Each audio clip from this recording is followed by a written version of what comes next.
Bonjour à toutes et tous. Bienvenue à l'IAE Paris-Sorbonne pour cette conférence sur l'innovation managériale autour du handicap.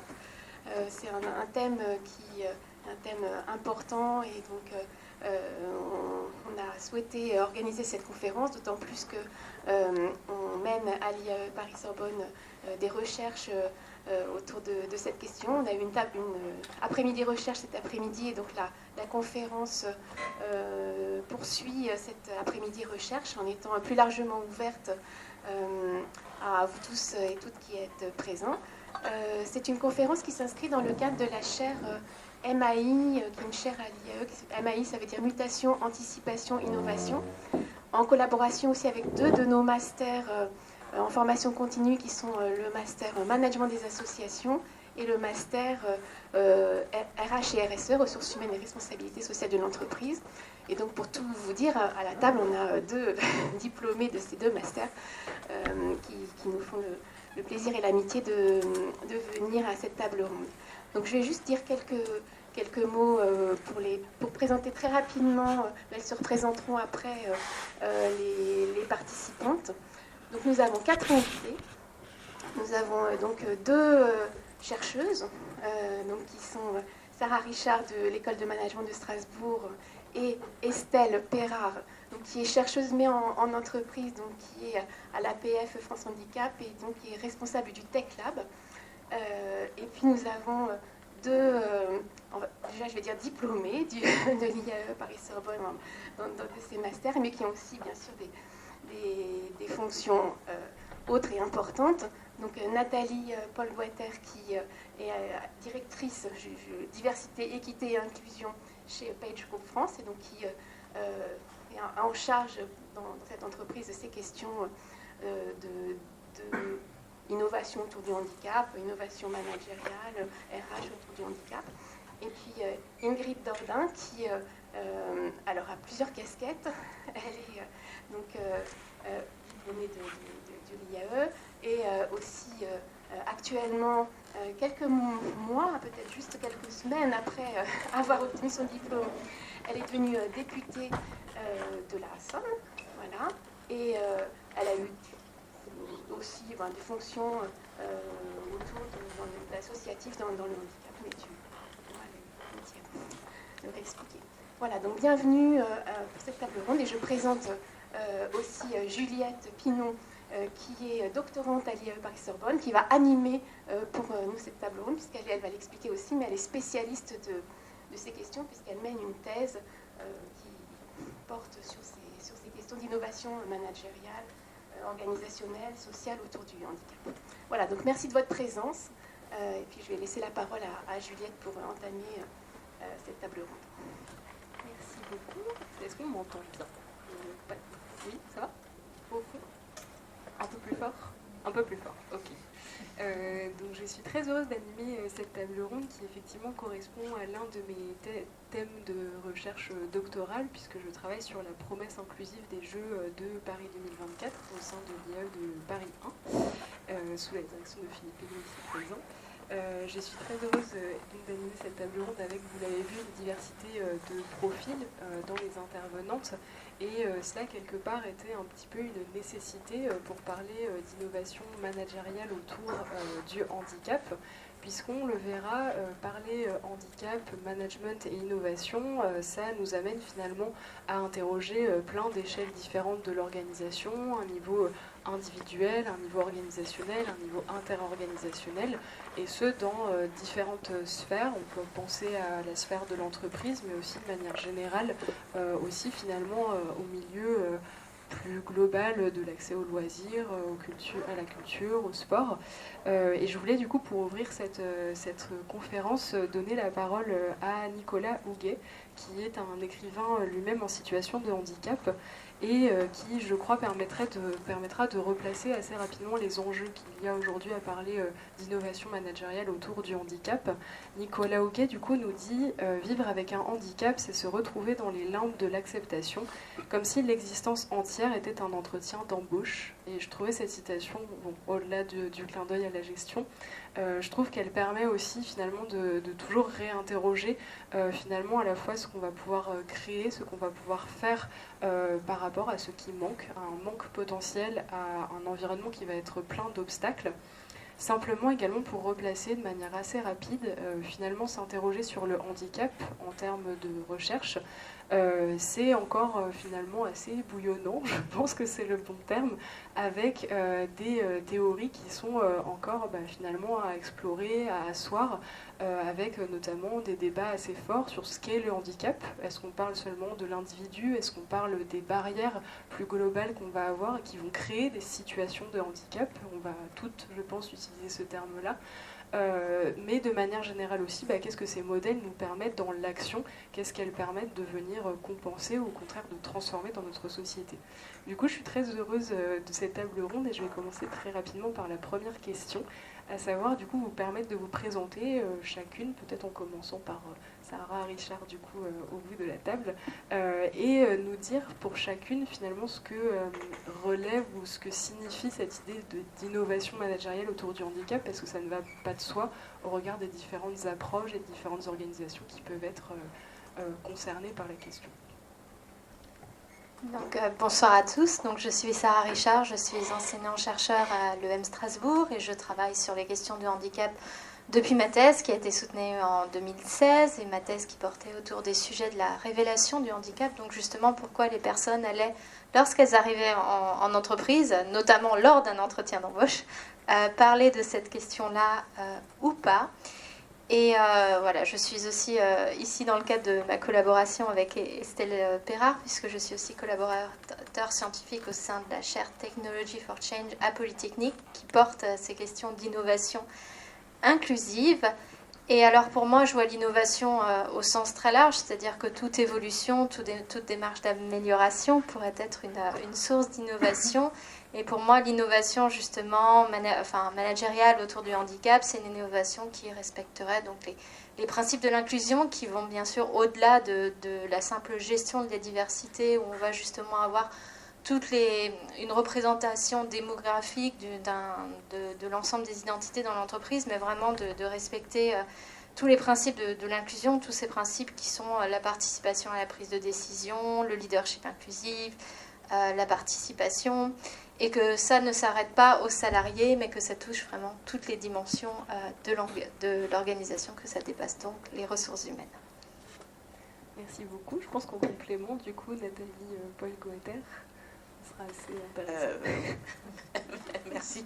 Bonsoir à tous et à toutes. En tout cas, déjà, merci de m'avoir invitée. Je suis très heureuse d'être là et de participer à cette conférence sur le handicap autour effectivement de l'innovation managériale.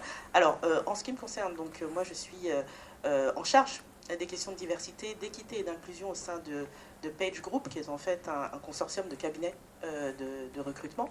On est les leaders du recrutement spécialisé et donc le handicap se pose doublement pour nous, à la fois comme employeur, face à nos propres salariés, et aussi face à nos entreprises clientes, puisque aujourd'hui, nous avons des solutions de recrutement et nous sommes dans une période où les entreprises sont en demande de diversité dans leurs ressources humaines et font appel aux cabinets de recrutement pour les aider à transformer effectivement cet enjeu de diversité qui est aujourd'hui un choix et qui sera peut-être d'ailleurs demain une nécessité pour pouvoir attirer les candidats. Et quand on parle d'innovation managériale, alors c'est intéressant, et Nathalie l'a très bien dit quand elle nous a présenté toutes les deux, étant diplômée moi-même de l'IAE, j'ai fait mon mémoire sur le handicap et sur la gestion du handicap en entreprise, et particulièrement sur notre capacité, nous les entreprises, à penser le handicap au-delà de la contrainte légale que représentent les 6%.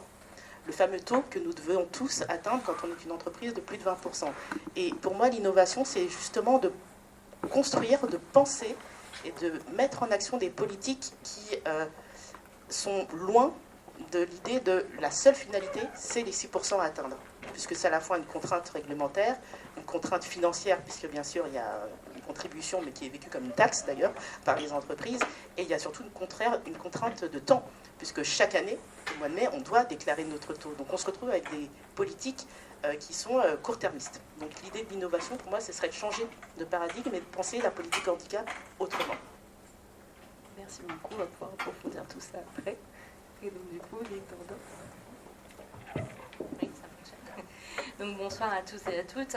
Donc Ingrid Dordain, alors aujourd'hui effectivement je suis députée de la Somme depuis peu de temps, mais j'ai un parcours plutôt atypique puisque mon engagement dans le handicap date d'il y a une vingtaine d'années en devenant tout simplement maman, en rencontrant l'autisme et des choix à faire.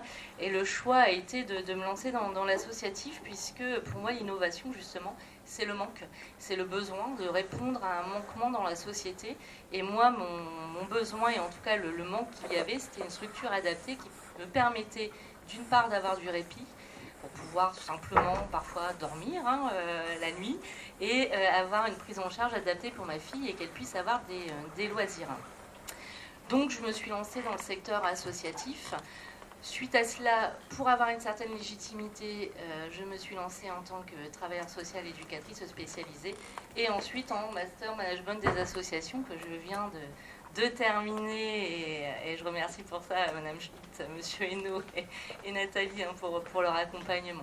Voilà, un parcours un peu atypique, mais qui m'a amené aujourd'hui à certaines réflexions, notamment autour de cette question du handicap, qui dépasse un problème personnel qui me concerne moi en tant que maman, mais qui concerne plus une question collective et sociétale, puisqu'on peut se rendre compte que même si on travaille énormément et qu'on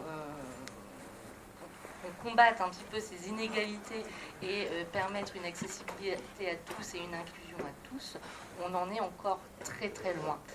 C'est ce qui m'a amené dans mon engagement politique et qui aujourd'hui me permet de dépasser en tout cas ce cadre associatif et ce que les associations peuvent nous faire remonter, justement, voir s'il y a un besoin de légiférer ou pas, mais en tout cas de traiter ces situations. Merci beaucoup. Et donc notre dernière intervenante, Estelle Perrin. Bonsoir à tous, je suis également ravie d'être là. Moi aussi j'ai rencontré le handicap en donnant naissance à mon deuxième enfant. Et ça m'a aussi amenée vers le monde associatif auquel je n'appartenais pas. Je suis rentrée à APF France Handicap en 2018 pour y faire une thèse, un CIFRE, sur l'innovation inclusive. Maintenant je m'occupe du Tech Lab d'APF France Handicap, qui est le département innovation technologique de l'association. Et je suis chercheur au sein de l'école polytechnique où j'ai fait ma thèse. L'innovation au Tech Lab, c'est l'innovation inclusive, c'est-à-dire l'innovation avec et pour les publics exclus. Alors, moi, dans mes recherches, je prends les publics exclus au sens large, c'est-à-dire que les personnes en situation de handicap peuvent être exclues de l'innovation, de ses processus et de ce qu'elles produisent, c'est-à-dire des produits et services qui sont conçus par les entreprises. Énormément de produits et services excluent les personnes en situation de handicap parce qu'ils sont trop difficiles à utiliser, parce qu'ils sont non ergonomiques ou non adaptés. Mais ils excluent aussi des personnes qui n'ont pas les moyens d'accéder à l'innovation. Ils excluent aussi les femmes quand ils ne sont pas pensés pour leur morphologie ou autre. Ils excluent des personnes en situation de précarité, etc. etc. Donc l'innovation inclusive, c'est l'innovation qui considère une diversité d'utilisateurs et de parties prenantes, y compris des personnes en situation de handicap, qui leur permet de participer au processus de conception, donc ça veut dire les impliquer dans des processus de recherche et développement, et qui apporte un bénéfice en termes de qualité de vie pour ces personnes, et il faut préciser, pour ces personnes, et aussi éventuellement, et c'est un plus, pour tout le monde. Avec l'idée que quand on innove pour ces publics exclus, on apporte des solutions qui sont en général plus ergonomiques, plus accessibles, plus confortables, une meilleure qualité d'usage pour tout le monde. Si je suis là ce soir, c'est parce que dans le cadre de l'Observatoire d'innovation inclusive qu'on a lancé avec la chaire Technology for Change de Polytechnique, pour essayer de comprendre les pratiques des entreprises, on a jugé intéressant de s'intéresser à la fois aux pratiques du monde de la recherche et développement, auquel moi je m'intéresse particulièrement, et aussi aux pratiques plus organisationnelles de l'entreprise, en particulier dans le domaine des ressources humaines. C'est pour ça que j'ai invité Sarah dans ses recherches. Et il y a probablement des choses, les deux mondes peuvent énormément s'inspirer l'un de l'autre. Il y a des choses qui sont beaucoup plus développées dans les pratiques RH en matière d'inclusion que dans les pratiques R&D. Et en même temps, les pratiques participatives, celles qu'on les déploie au Tech Lab et avec des grandes entreprises ou des plus petites, ces pratiques participatives, elles ne se retrouvent pas forcément dans les pratiques RH. On conçoit beaucoup dans les organisations des politiques pour, moi ce que j'appelle les publics exclus, et vous avez plein d'autres termes, voilà, des publics spécifiques, sans les impliquer dans cette conception. On conçoit des moyens de recrutement, de promotion des personnes, sans les impliquer dans cette conception. Et c'est peut-être ça qui manque et qui peut inspirer les pratiques managériales. Je pense qu'on aura aussi l'occasion d'y revenir, notamment lors de la deuxième question. J'espère que vous l'avez ressenti, il y a plein de raisons pour lesquelles on peut commencer à s'intéresser au handicap, qui semble de prime abord peut-être quelque chose auquel vous n'avez pas forcément été confronté, qui est loin ou trop éloigné de vos pratiques au quotidien. On a des exemples d'aidantes, on a des exemples de chercheuses aussi qui n'étaient pas forcément dans ce champ-là, et qui vont aussi s'intéresser à finalement différents types d'organisations, à des échelles aussi assez variées en termes d'innovation.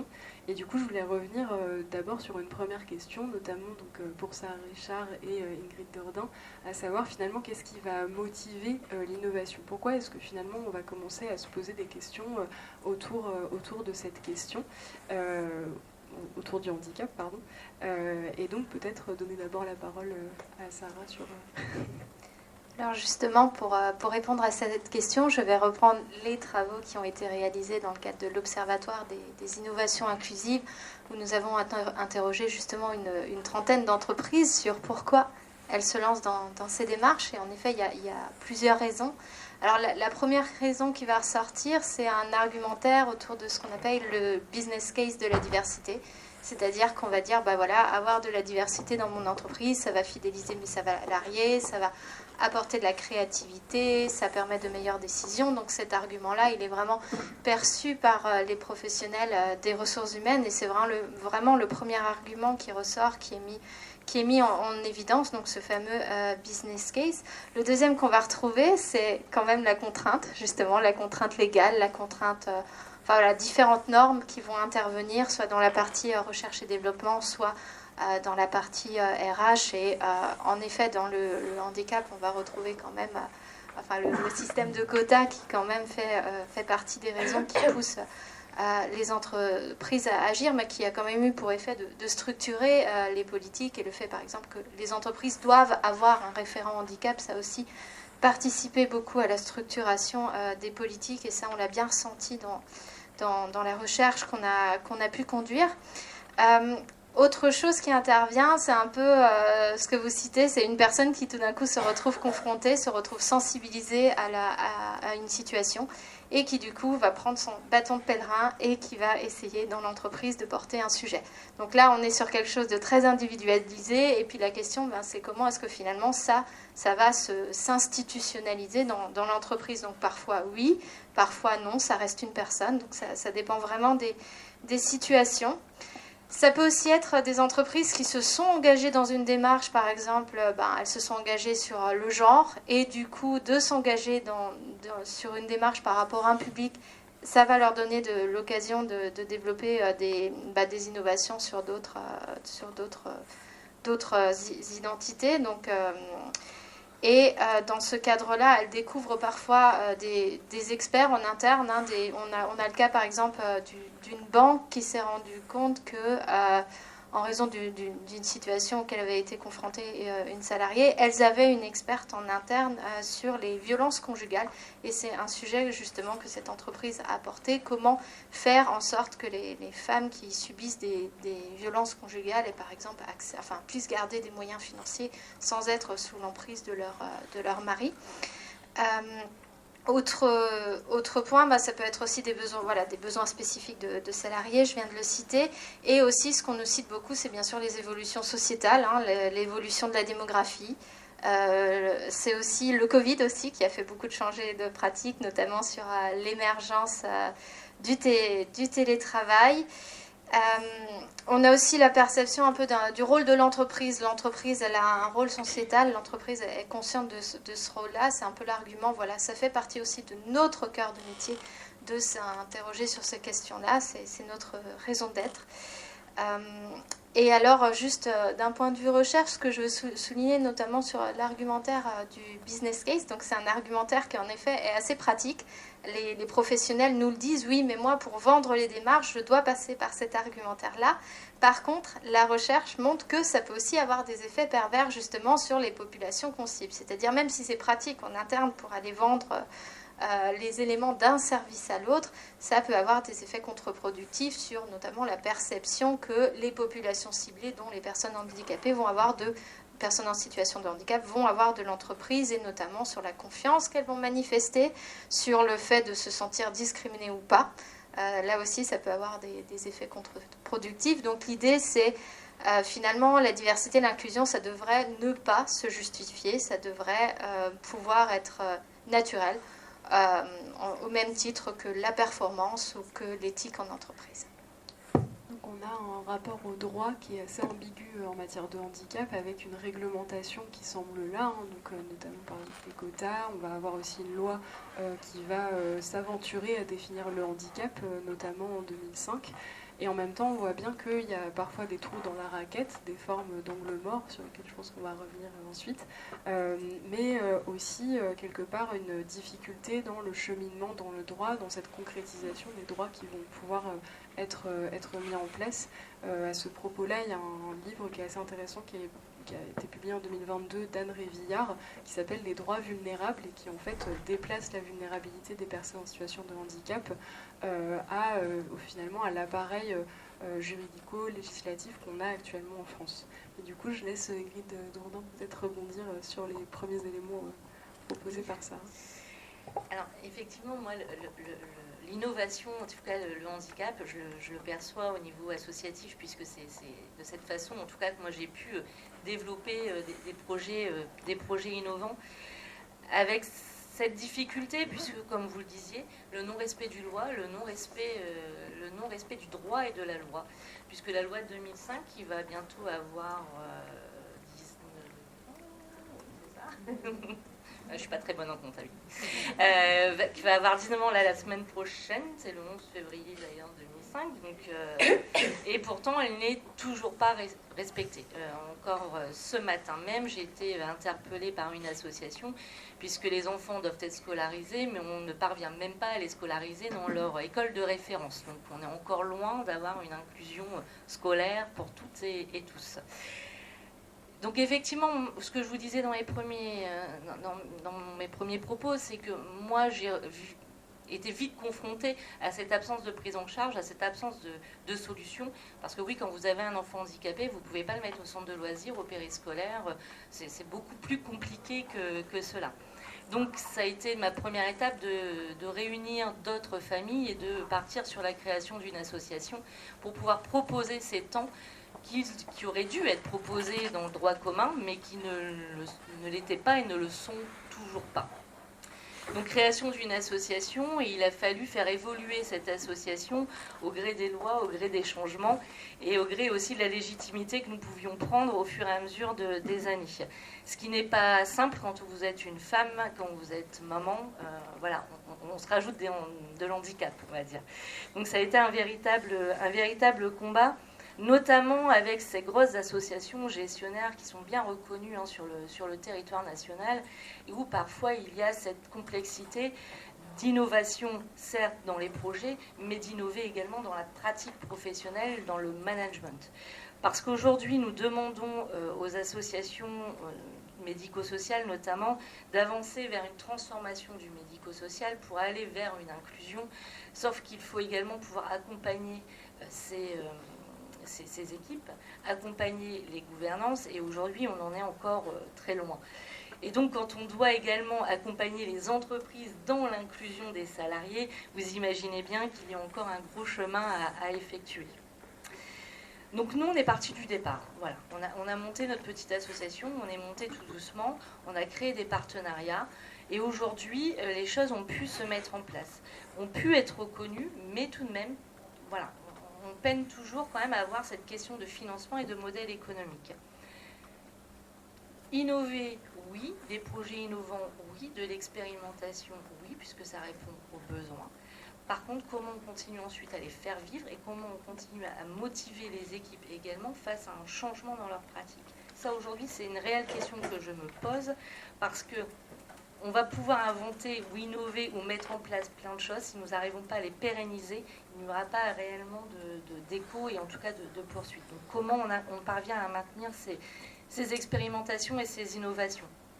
Donc, accompagner dans la transformation, la conduite de changement aujourd'hui, même au niveau du gouvernement, c'est complexe. On sait ce qu'il faut faire. Maintenant, comment on le fait et comment on arrive à faire suivre tout le monde. Et ça, c'est une innovation, qu'elle soit au niveau RH, au niveau... voilà, sur tous les plans. Et en termes de gouvernance pour les associations, il va falloir un jour qu'on se questionne sur comment on arrive à faire vivre ces associations et comment nous parvenons à avancer. Donc, je vous rejoins quand on dit que le droit existe, et il y a plein de lois qui existent. Plein. C'est ce qui m'a amené aujourd'hui, moi, à m'y consacrer et en tout cas à y passer partie de mon temps. Légiférer, monter des plans, monter des stratégies, tout ça c'est très bien. Maintenant, comment on arrive aujourd'hui à faire respecter ce cadre, comment on arrive à faire respecter ces lois au niveau départemental, régional, ça c'est vraiment une autre question. Parce que je suis certaine que l'innovation, on est beaucoup d'associations et d'entreprises à avoir des idées et des envies. Merci beaucoup, et je pense que ça rejoint aussi la question de comment on embarque, comment on fait un diagnostic, puisque Estelle l'a évoqué tout à l'heure, rien sans nous pour nous. En tout cas, c'est un des slogans, notamment des Disability Studies, qui sont à la fois donc, des chercheurs et militants qui vont travailler sur cette question du handicap, ou plutôt des handicaps, du coup, peu à peu. Mais en tout cas, ce qui ressort aussi de cette idée d'embarquer avec, c'est peut-être qu'avant même de poser la question du pourquoi ou de la finalité, il y a finalement la nécessité de s'interroger sur comment on fait pour innover. Et ça pose plein de défis. Donc pour le coup, je voulais proposer notamment à Estelle Perrard peut-être de commencer avec le Tech Lab et de poursuivre ensuite avec Nathalie Goldmatter. Oui, alors comment on fait pour innover? Donc nous, on accompagne des entreprises qui veulent concevoir des produits qui répondent mieux aux besoins des personnes en situation de handicap. Et à l'origine du Tech Lab, il y avait alors une volonté un peu politique de l'association de donner une place aux personnes en situation de handicap dans les processus de conception des entreprises. Mais il y avait aussi une réalité pratique qui était que les entreprises venaient vers l'association en disant voilà, on a besoin de testeurs, de personnes impliquées dans nos process R&D pour être sûr que les produits répondent à leurs besoins. Et ça ne s'improvise pas tant que ça, de trouver des personnes. Donc la première chose qu'on fait au Tech Lab, c'est de trouver des panels de personnes en situation de handicap, réunir les conditions pour qu'elles puissent participer à des tests produits, à des entretiens dans lesquels elles peuvent nous partager leurs usages, la manière dont elles ont éventuellement adapté leur environnement, les contraintes qu'elles ont avec des produits existants. On les fait participer à des ateliers de co-conception, d'idéation, dans lesquels elles partagent leurs idées avec des designers, des ingénieurs, pour arriver à des solutions nouvelles, pour imaginer des solutions nouvelles. Tout le travail du Tech Lab, ça va être d'adapter les méthodologies pour que les personnes ne soient pas mises en échec lors de ces séances qu'on appelle de co-conception. Donc, par exemple, là où dans une séance de co-conception avec des utilisateurs lambda, chacun va avoir son livret, ses post-it, et du coup écrire beaucoup. Nous, dans nos séances, souvent, il n'y a pas du tout d'écrit, de production écrite des participants, parce qu'on a beaucoup de participants qui ne sont pas en mesure d'écrire. On adapte nos méthodologies aussi quand on a des personnes non-voyantes pour que absolument tout ce qui est fourni comme consigne soit verbalisé. Ça, c'est des choses assez simples qui paraissent un peu évidentes, mais en fait, qui, quand elles ne sont pas faites, bien sûr, excluent les personnes dans la participation à ce genre de démarche. Le fait de faire participer des utilisateurs à la conception de produits, c'est devenu relativement courant dans bon nombre d'entreprises.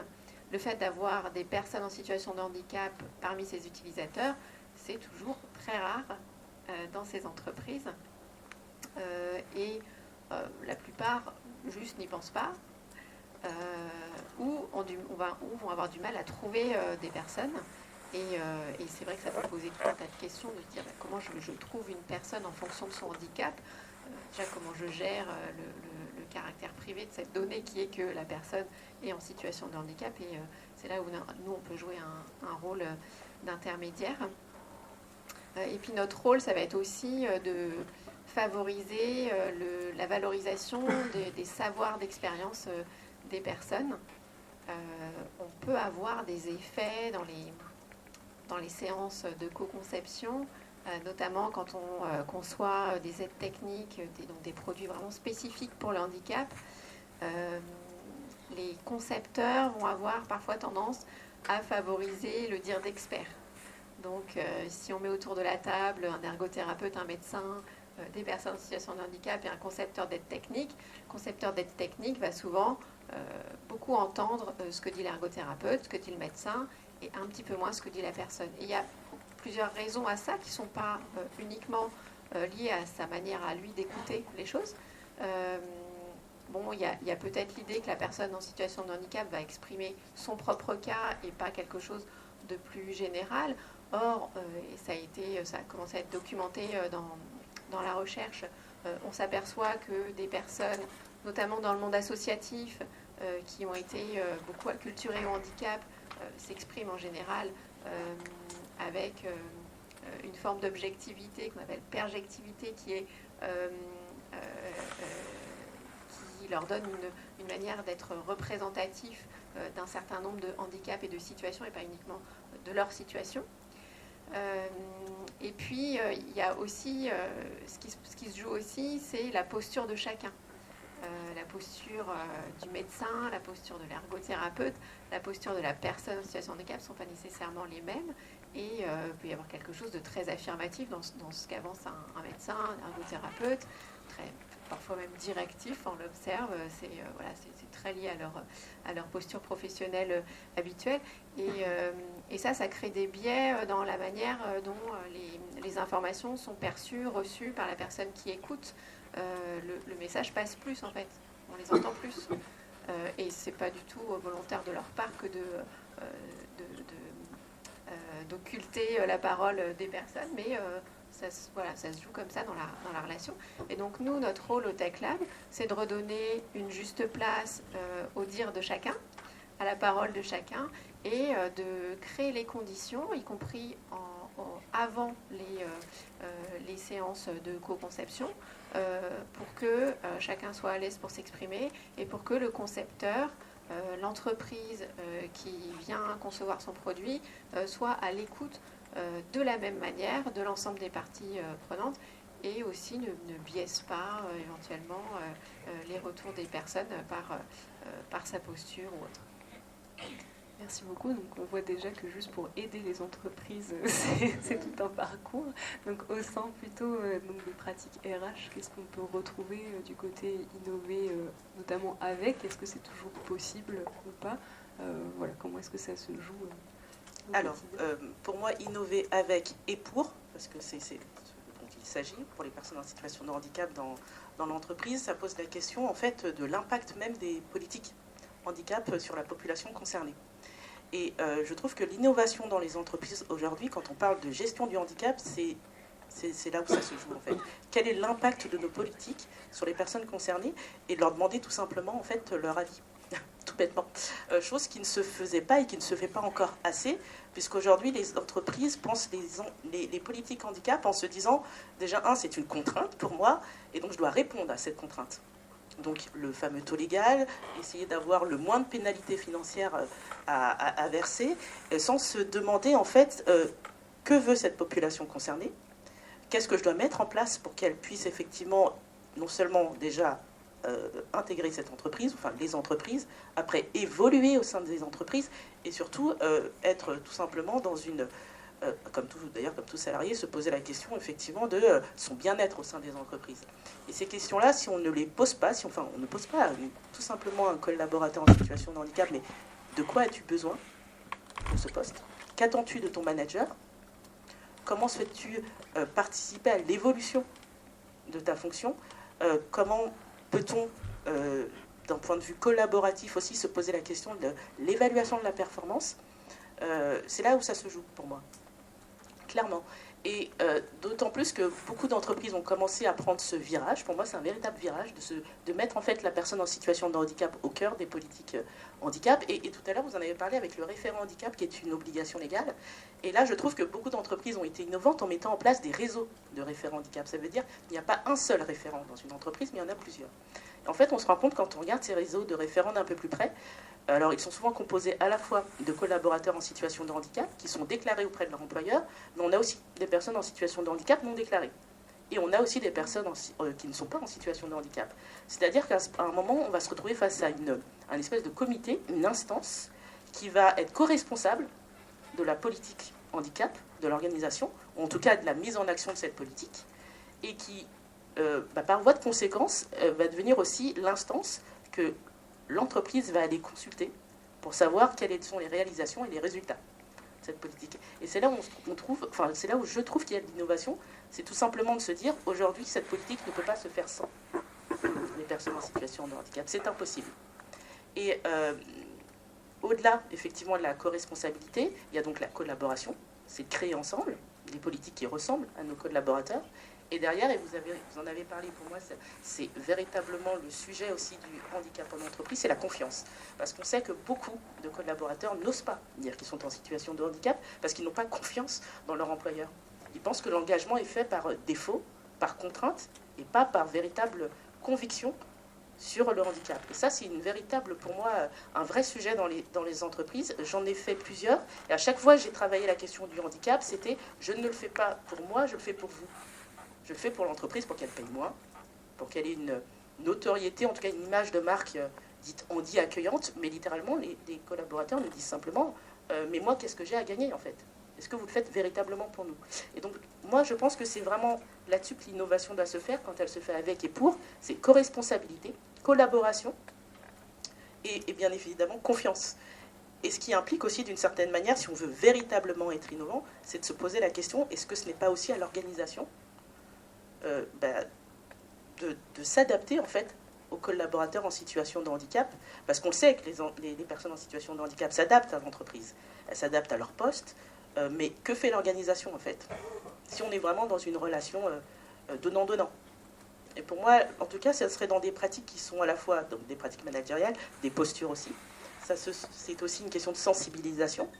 Et c'est assez drôle parce que je ne sais pas s'il y a d'autres responsables handicap dans leur entreprise, mais aujourd'hui, l'innovation, nous l'avons souvent dans la sensibilisation à travers la réalité augmentée, à travers des sessions de sensibilisation toujours plus ludiques les unes que les autres, alors que ce n'est pas du tout de ça dont il s'agit.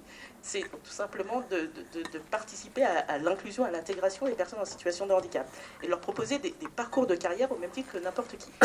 Et donc, c'est assez drôle d'ailleurs de parler d'innovation aujourd'hui, ça me fait énormément plaisir, mais c'est vraiment dans nos pratiques managériales et dans notre organisation, et non pas dans ce qu'on est en train de nous vendre. Moi, je le vois énormément parce que je suis beaucoup sollicitée par des entreprises qui aujourd'hui ont fait du handicap aussi un service qu'on vend aux entreprises, et qui nous promettent toutes, mettez un casque et je vais vous mettre dans une situation d'une personne qui perd la vue, ou qui effectivement qui est autiste, ou qui ne voit pas les couleurs. Enfin, c'est pas ça dont il s'agit dans les entreprises. C'est pas ce que nous demandent nos collaborateurs. Donc l'innovation, c'est remettre au cœur des politiques les personnes concernées. Oui, oui, je me doutais qu'il y avait... Non, je voulais juste rajouter un autre exemple de bonne pratique qu'on a pu justement observer dans les éléments qu'on a fait remonter. Il y a des entreprises qui mettent en place des collectifs de salariés en interne qui sont, eux, chargés de faire remonter les problématiques. Donc, c'est pas seulement sur le handicap, hein.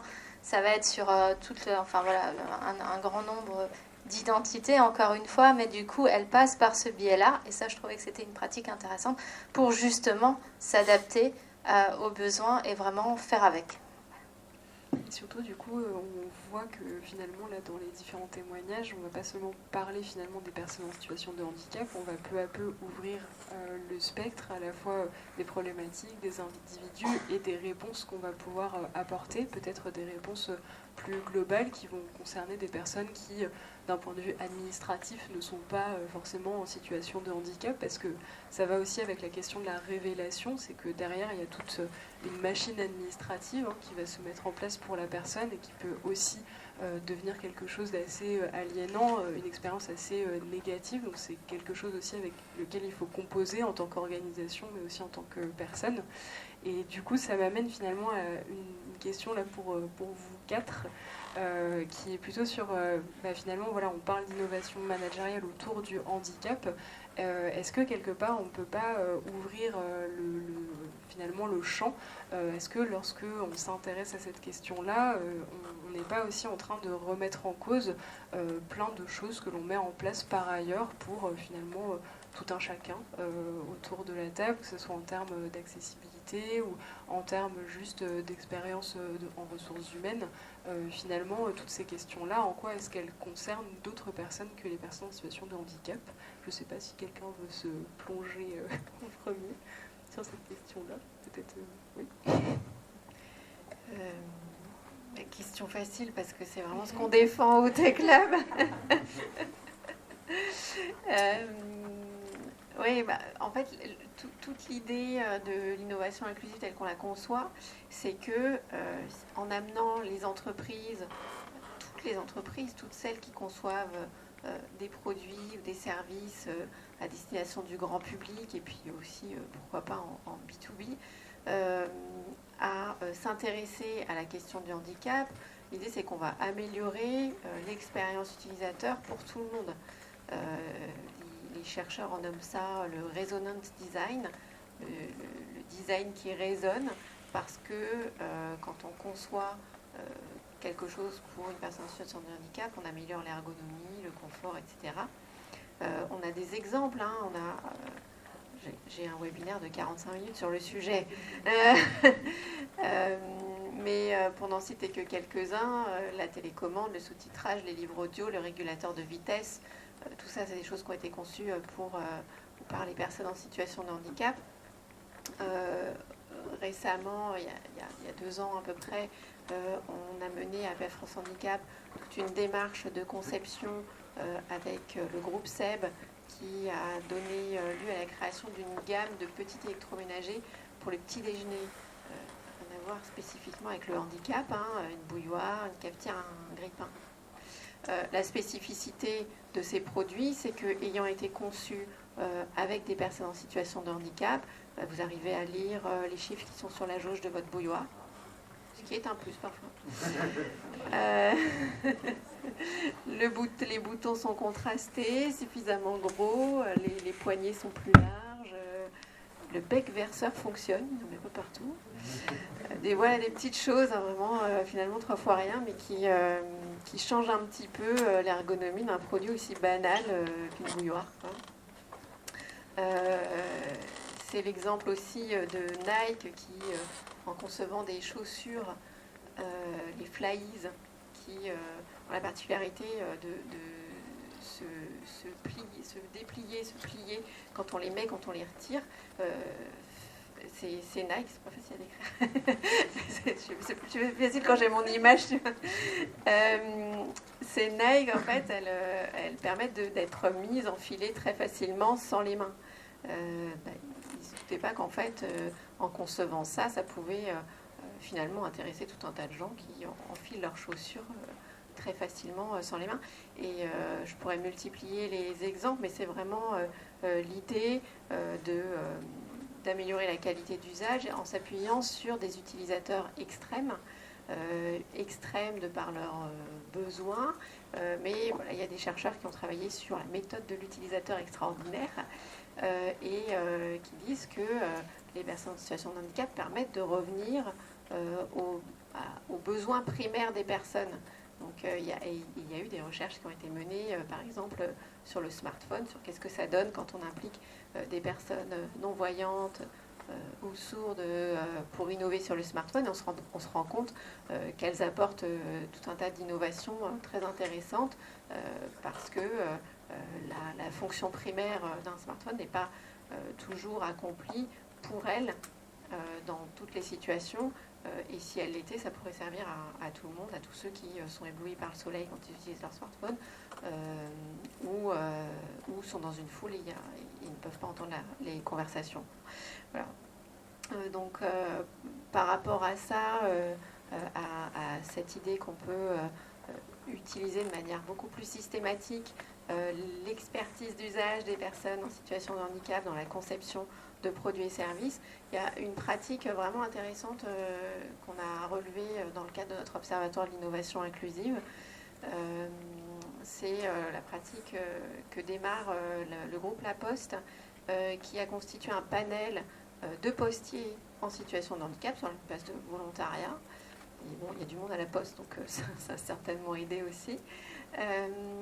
Et ces postiers, en fait, maintenant, sont quasi systématiquement intégrés dans les phases de test des nouvelles solutions du groupe La Poste. C'est intéressant parce que, à la fois, ça va dans le sens de solutions plus inclusives, mais en plus, ça donne un rôle à ces postiers au sein du groupe qui est plutôt valorisant, intéressant pour eux, etc. Donc là, on arrive à lier aussi des pratiques organisationnelles intéressantes en interne d'une entreprise. Et de ce point de vue, je pense qu'il y a un rôle aussi que peuvent jouer les chargés de diversité, chargés de mission handicap, dans le fait de s'intéresser un peu à ce qui se passe dans le monde de la conception, dans le monde de la R&D, puisque souvent le job est très focalisé sur les pratiques RH, mais on voit que quand on fait des ponts avec ce que peuvent apporter les personnes en matière de conception de produits et services, ça permet aussi de changer pas mal l'image qu'elles peuvent avoir pour l'ensemble des salariés. Et du coup, est-ce que ce binôme individualisation, personnalisation et universalisation, on peut le retrouver aussi du côté RH? Donc là, je m'adresse plutôt au bout de la table. Je ne sais pas si on a une des deux qui souhaite. Oui, là, on va se compléter dans les réponses. Je pense, il y a en effet un courant aussi en RH qui va vers de plus en plus d'individualisation, donc ce qui fait qu'on dépasse la catégorie et puis on revient simplement à la personne et aux besoins de la personne. Et ça permet de ne pas se dire j'innove pour une catégorie ou pour une autre catégorie, mais simplement je m'adapte à la personne en tant que telle et je prends en compte ses particularités, même si du coup innover pour une catégorie permet quand même des fois de façon incidentale du coup d'innover pour une autre. Et là il y a des exemples. Donc le handicap permet d'innover pour les seniors, ça on a eu des exemples. Et alors moi j'ai un exemple personnel, on va dire, puisque j'ai été référente handicap pendant plus de 10 ans dans mon organisation, donc à l'EM Strasbourg, donc j'ai pu pratiquer un peu voilà. Alors l'innovation, je sais pas, ça ressemblait souvent à du bricolage, mais voilà, en tout cas le bricolage inclusif, on va dire. Et j'ai l'exemple du coup de tous ces aménagements qu'on met en place pour les étudiants en situation de handicap. Et à un moment, on a eu des remontées d'étudiants qui s'occupaient d'autres étudiants qui s'occupaient de leur famille. Et là, on a eu l'idée simplement de se dire, il y a une législation sur les aidants. Pourquoi est-ce qu'on ne prend pas nos aménagements? Pourquoi est-ce qu'on n'étend pas le dispositif simplement aux aidants? Donc on a créé, il y a 2 ans, le statut d'étudiant aidant. Et ça a bien sûr amené des étudiants ça a appelé la révélation du coup, et on a du coup maintenant ce statut qui est pour l'instant officieux puisqu'il existe dans notre composante et il n'a pas été repris par l'université et je comprends pas pourquoi, parce que je trouvais que c'était vraiment une super bonne idée, mais bon, pour le moment en tout cas nous on le met en place au sein de notre composante.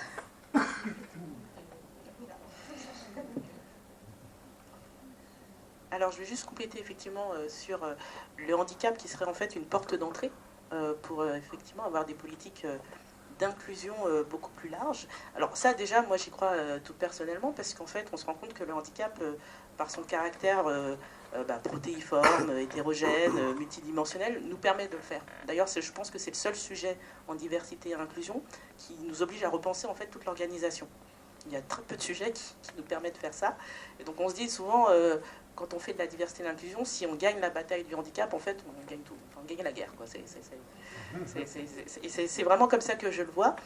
Et effectivement, c'est là, je trouve même le handicap comme un levier puissant en fait, de transformation, parce qu'effectivement, ça nous permet de penser peut-être les concepts plutôt de capacité plutôt que de handicap, et de se poser la question, tout bêtement, de se dire, mais en fait, de quoi ont besoin nos collaborateurs qui peuvent se retrouver de manière pérenne ou temporaire dans une situation qui demande des aménagements de temps organisationnel, de poste.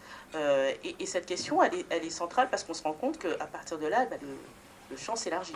Que ce soit effectivement la question des aidants, alors ça c'est clair, le handicap, l'état de santé général, ça peut être aussi la maternité, le retour après une longue absence, que ce soit de la maladie ou même un congé parental. Et ça nous permet surtout de se dire, mais aujourd'hui, à la fois comment on outille nos collaborateurs pour qu'ils puissent donner le meilleur d'eux-mêmes dans le cadre de leur poste. Ça nous oblige surtout à penser, et moi je pense que c'est le vrai challenge des entreprises, en tout cas des RH dans les entreprises aujourd'hui qui veulent gagner en maturité sur la question du handicap, c'est la question de l'évaluation de la performance. Parce qu'on se rend compte, quand on a des incapacités, qu'elles soient temporaires ou pérennes, qu'il y a des risques de discrimination indirecte. Et je pense que c'est d'ailleurs l'angle d'attaque qu'on devrait avoir en entreprise, c'est de se dire, est-ce qu'aujourd'hui, mes collaborateurs ne sont pas en risque de discrimination indirecte dans l'évaluation de la performance, dans leur capacité, leur possibilité d'évoluer au sein de l'entreprise. Et je pense énormément, on parle souvent de recrutement externe qui joue sur le taux de handicap, mais il y a aussi le recrutement en interne, toute la mobilité transversale qui est possible ou pas pour les personnes en situation de handicap. Est-ce que leur identité, comme vous disiez, leur situation ne les empêche pas en fait d'avoir une carrière tout simplement au sein de leur entreprise. Et j'aime beaucoup ce concept de capacité parce que ça ouvre en fait le champ des possibles et nous permettrait en plus d'avoir une véritable politique d'inclusion et de dépasser justement la fameuse diversité qui est d'avoir à peu près tout et tout le monde au sein de l'organisation, mais de ne pas l'avoir pensé pour que tout le monde soit véritablement intégré dans les processus organisationnels. Je pense que ça c'est extrêmement important. Et je pense aussi qu'il y a et j'en reviens à ça, à cette idée que c'est à l'entreprise, en tout cas à l'organisation, de se réfléchir comme une organisation qui doit s'adapter à ses collaborateurs, ça j'y crois vraiment. Et c'est aussi d'ailleurs une demande maintenant des collaborateurs d'être perçus, compris, entendus comme des individualités. Alors je sais que ce n'est pas évident pour les managers aujourd'hui parce que pour le coup ils ont le dos large, mais c'est aussi une véritable demande aujourd'hui des collaborateurs. Et je pense qu'il faut y répondre, en tout cas en partie. Finalement, déconstruire le handicap, c'est un peu déconstruire l'organisation aussi. Où va-t-on? Du coup, je ne sais pas ce que ça peut évoquer. Je pense qu'il y a beaucoup là, de vous avez beaucoup de choses, effectivement. Alors, je suis d'accord avec vous lorsque vous dites que l'organisation doit s'adapter. Ce n'est pas toujours à la personne de s'adapter. Je pense que ça doit réellement aller dans les deux sens.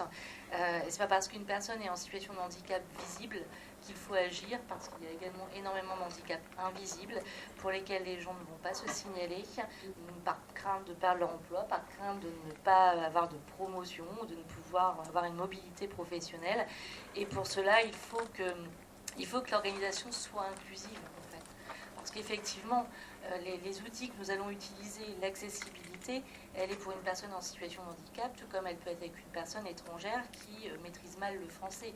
Les pictos, tout le monde les comprend, du plus petit âgé de 1 an au plus âgé. Donc préciser les pictos. Les pictos, c'est les petites images, les pictogrammes, voilà, les petites images qui représentent des actions enjaillées, voire, enfin voilà, en tout cas qui permettent à une personne qui ne comprend pas le français ou qui est dans l'incapacité d'utiliser le langage verbal de pouvoir communiquer et comprendre l'autre. Comme le facile à lire et comprendre, le FALC, est également accessible à toute personne. Il faut savoir tout de même qu'il y a en France encore une grande partie de la population qui n'a pas accès à la lecture et à l'écriture. Donc effectivement, il ne faut pas forcément être en situation de handicap, mais c'est également un handicap, hein, le fait de ne pas avoir accès à ces apprentissages. Vous parliez des aidants. Oui, lorsqu'on met en place des outils, il y a forcément un impact sur les aidants. Et aujourd'hui, les aidants doivent être pris en compte dans l'ensemble des organisations, surtout que, ayons en tête que dans quelques années, au vu vue de la démographie, nous serons de nombreux à être aidants, et aidants parfois pour plusieurs personnes âgées, personnes en situation de handicap. Donc il faut obligatoirement que les entreprises, et en tout cas que les organisations au sens large, puissent s'adapter pour pouvoir prévenir et ne pas se retrouver devant le fait accompli. Après, vous avez tout dit et je suis d'accord avec vous. On arrive au terme du coup de cette table ronde, mais je souhaitais conclure par simplement quelques mots, notamment de votre part. On a vu finalement parler de handicap, d'innovation managériale autour du handicap avec les personnes, du coup on l'aura compris. Ça amène à la fois plein de défis, mais aussi plein de questions. Et du coup, peut-être que pour les personnes qui sont ici et qui voudraient un petit peu s'y aventurer, hein, l'idée de la conférence, c'était pas du tout de dire qu'il fallait pas y aller, mais au contraire, qu'il fallait y aller et qu'il y avait beaucoup de travail à faire. Et du coup, je souhaitais essayer de conclure avec, finalement, si chacune d'entre vous, voilà, vous pouviez faire une sorte de retour vers le futur, qu'est-ce que vous auriez aimé savoir ou qu'est-ce que... un outil, un mot que vous aimeriez partager du coup avec les personnes qui sont présentes ici, peut-être pour initier cette démarche-là de questionnement sur le handicap, sur les handicaps de manière générale. Je ne sais pas qui veut tenter ce mot, ce mot de la fin. Alors, ce que j'aurais aimé savoir, mais je ne sais pas si je le sais maintenant, c'est, j'aurais aimé qu'on m'aide à comprendre le système administratif, parce que dans le monde du handicap, il est quand même super complexe. Quelle que soit la position qu'on a en tant que professionnel du handicap, en tant qu'individu, j'ose même pas imaginer. Voilà, donc j'aurais aimé une clé magique pour pouvoir un peu comprendre comment les rouages fonctionnent, parce qu'il y a beaucoup d'acteurs, beaucoup de réseaux de collaboration. C'est vrai que j'ai présenté notre système là dernièrement dans une conférence internationale en Suisse. On m'a regardé en disant « Waouh, comment vous faites tourner tout ça ensemble ?» J'ai dit « Je ne sais pas vraiment. » Voilà. Alors moi, ce que j'aurais voulu qu'on me dise il y a 5-6 ans, c'est de me dire, puisque je suis en charge de politique handicap, mais vraiment dans les entreprises privées, donc c'est quand même le secteur ordinaire, j'aurais voulu que quelqu'un me tape sur l'épaule et me dise tu verras, le handicap en entreprise, c'est un sujet hyper consensuel, tout le monde veut faire du handicap, mais la présence des personnes en situation de handicap dans l'entreprise n'est pas du tout consensuelle. En fait. J'aurais voulu qu'on me dise, que quelqu'un puisse me dire attention, tu verras, c'est une balade qui va être très mouvementée. Enfin, j'aurais vraiment voulu que quelqu'un me le dise parce que ça m'aurait évité des convenus et des déceptions. Alors, moi, j'avais pensé à quelque chose avant d'arriver ici, mais en fait, à vous écouter, moi, je pense qu'on aurait aimé, j'aurais aimé qu'on me dise avant que j'arrive là à l'Assemblée nationale, c'est attention, le handicap, c'est quelque chose dont tout le monde parle, les associations qui œuvrent dans le handicap sont souvent soutenues. Mais finalement, on est peu nombreux en fait à travailler le sujet et à faire remonter les besoins, et pas juste faire remonter les besoins en fait, suivre ces besoins et pouvoir voir jusqu'où ça va, et que quand on fait un plan et une stratégie, comment on la met en place, comment on la développe et comment on l'évalue et on la contrôle. Et ça, je me rends compte que c'est beaucoup plus compliqué que ce que je n'aurais pu imaginer. Donc voilà, donc c'est courage. Le monde associatif, c'est un monde déjà complexe, mais alors le monde politique, c'est d'autant plus compliqué. Et c'est effectivement, quand j'entends votre idée d'étudiants aidants, c'est des superbes idées et qu'il faut absolument faire remonter. Et voilà, donc c'est vigilance, attention, et puis ne jamais perdre espoir et continuer le combat.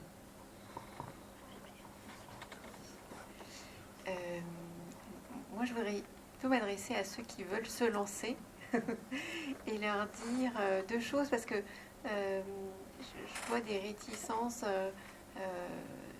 ou des freins chez les personnes qui ne sont pas du tout acculturées au handicap, et on voit que il faut même plus qu'un doctorat polytechnique pour s'y retrouver.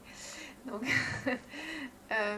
donc voilà, c'est vrai que c'est un long chemin de tout comprendre, etc. Mais je pense qu'il ne faut pas avoir le frein de se dire si je parle du handicap, je vais mal en parler.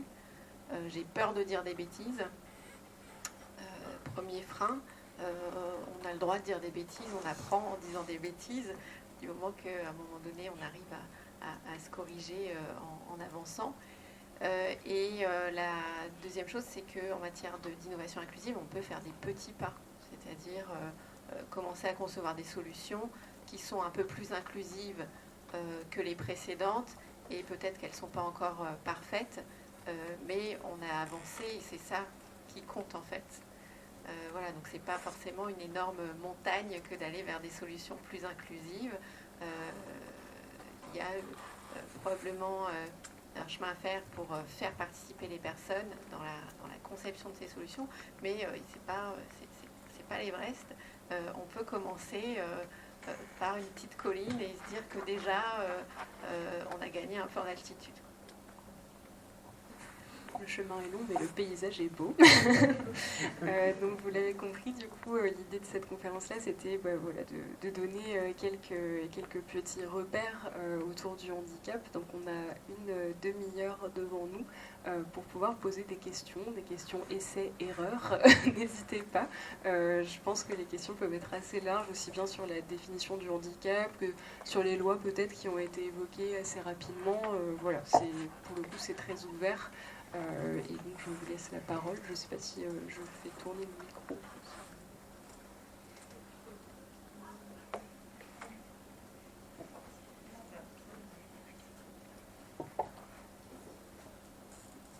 Bonsoir, je me présente, je m'appelle Ethan Corsia. Tout à l'heure, Madame Paul Goitier, vous avez parlé des prestataires de formation en réalité virtuelle.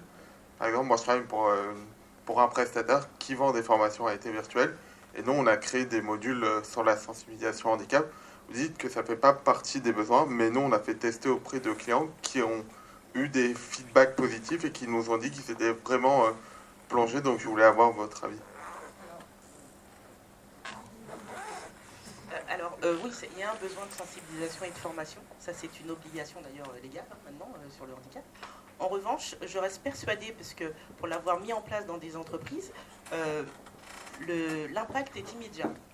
En fait, effectivement, on a des collaborateurs qui sortent de ce type de sensibilisation et qui nous disent souvent « Waouh, je ne savais pas.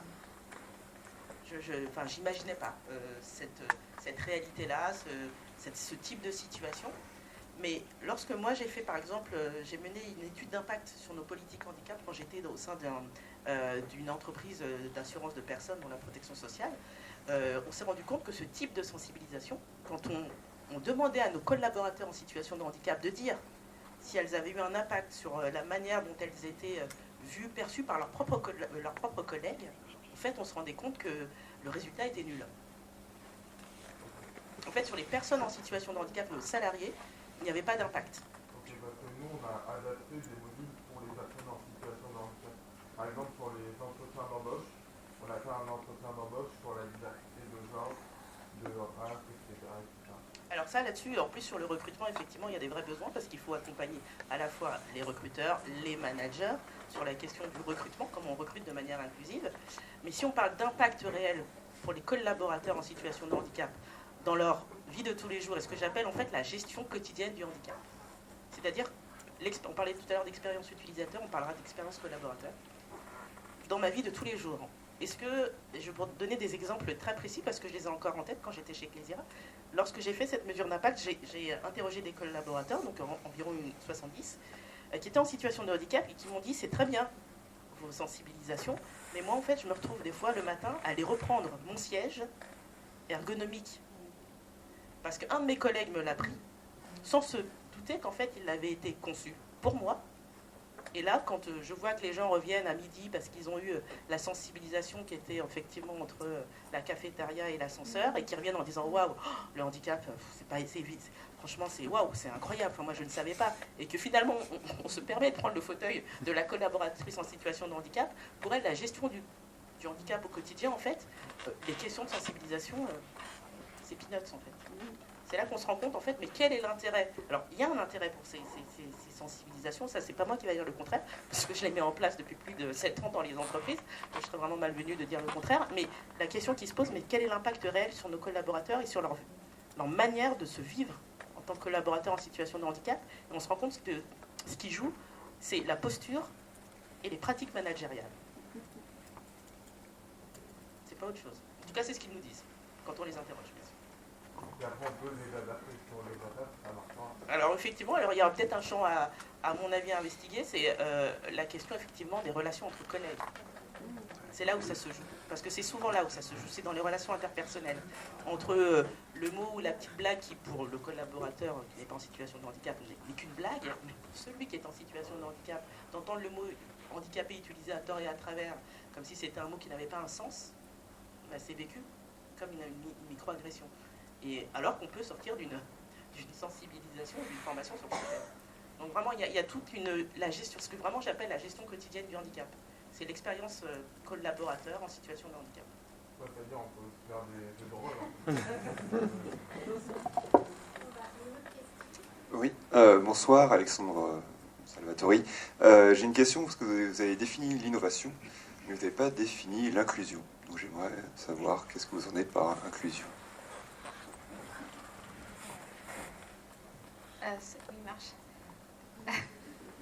Ok. Alors, inclusion, bah, on va retrouver, comme on l'a un peu dit au début, ça va plus loin simplement que d'avoir les personnes présentes de toutes les identités dans l'entreprise. Quand on parle d'inclusion, on va insister sur le pouvoir d'action, la participation et le fait que ça se retrouve dans tous les dispositifs organisationnels. Donc, ça va plus loin. Et en théorie, bien sûr, il devrait y avoir un lien de cause à effet, c'est-à-dire qu'on se dit que s'il y a plus de personnes de toutes les identités dans une organisation, ça devrait avoir un effet sur le reste. Mais voilà, il peut y avoir des situations en effet où l'entreprise est diverse, mais ne va pas jusqu'à passer l'étape d'avoir des processus inclusifs.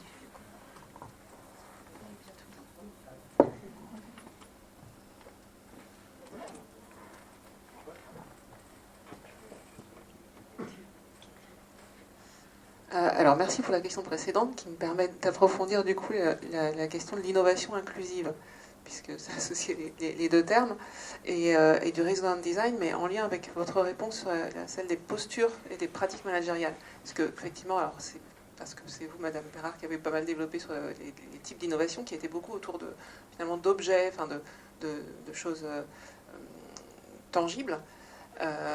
Et en fait, je me demande si c'est pas plus autour de tout ce que vous venez de dire, à savoir faire comprendre qu'il y a des choses qui ne se font pas, des termes qui peuvent choquer, qui ne doivent pas être utilisés à tort et à travers, qu'il y a des choses à faire.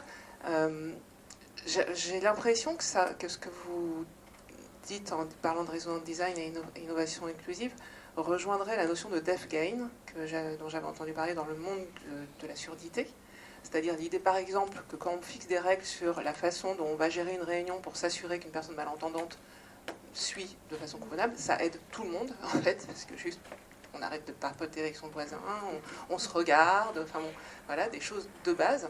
Et que ce que je dis là pour une réunion, en visio en particulier, par exemple, notamment, et peut être valable pour un grand nombre de situations de travail, et que c'est peut-être en plus des choses, pour un bon argument, pas chères à mettre en place, mais contraignantes en revanche, parce que quand on dit bah non, tu vas pas prendre n'importe quel siège, même s'il te semble très adapté pour toi aussi, ça c'est une autre question, mais peut-être que tu vas demander un siège pour toi aussi, mais celui-là, c'est celui du collègue, ça ne se fait pas. Donc ça coûte pas cher, mais ça peut créer quand même des tensions. Et du coup, parce que ça coûte pas cher et que ça peut créer des tensions, ça mérite d'être pleinement investi comme une vraie politique de l'entreprise. Je ne sais pas si c'est une question en fait.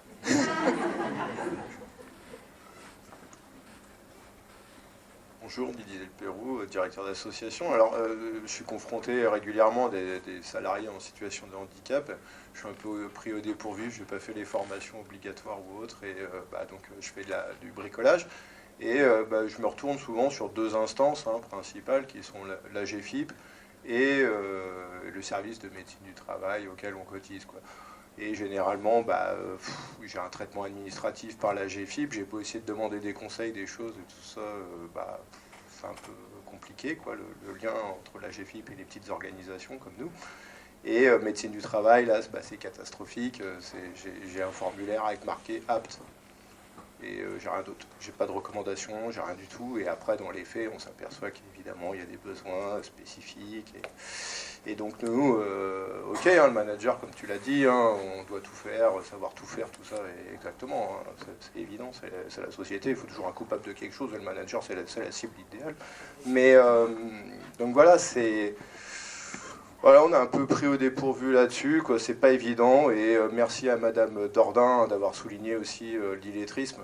Voilà, on en parle très peu souvent et c'est bien d'en parler parce qu'il y a plus de 2 millions d'illettrés en France quand même. Et l'électronisme, alors là, on explose les scores chaque année, quoi. Donc voilà, c'est des choses sur lesquelles aussi on est confronté très régulièrement, quoi. Donc on est un peu pris au dépourvu et on fait du bricolage. Comme l'a très bien dit Madame Richard, voilà, on est tous un peu dans cette posture. Donc, comment on peut faire? C'est une question quand même. Juste quelques éléments. En fait, effectivement, la complexité administrative, qu'elle soit pour les personnes en situation de handicap ou pour les entreprises, les organisations qui souhaitent mettre en place des outils inclusifs, en tout cas pouvoir accueillir de manière adaptée, la complexité administrative est parfois un gros obstacle. Et parfois, nous-mêmes, nous mettons en place des obstacles à l'inclusion de part entre la GFIP, la médecine du travail, la MDPH, où on peut avoir les informations, quelles informations on peut accéder. Et moi, j'ai l'impression qu'à chaque étape où on veut simplifier les choses, on vient les complexifier. Donc, il faudrait peut-être se poser les bonnes questions. Alors là, je parle vraiment en termes des services, des pouvoirs publics, et tout à l'heure on parlait de faire avec, mais je pense que nous aussi au niveau des pouvoirs publics on devrait faire avec les personnes qui sont en situation de handicap et les organisations pour faciliter et rendre accessible l'ensemble des démarches.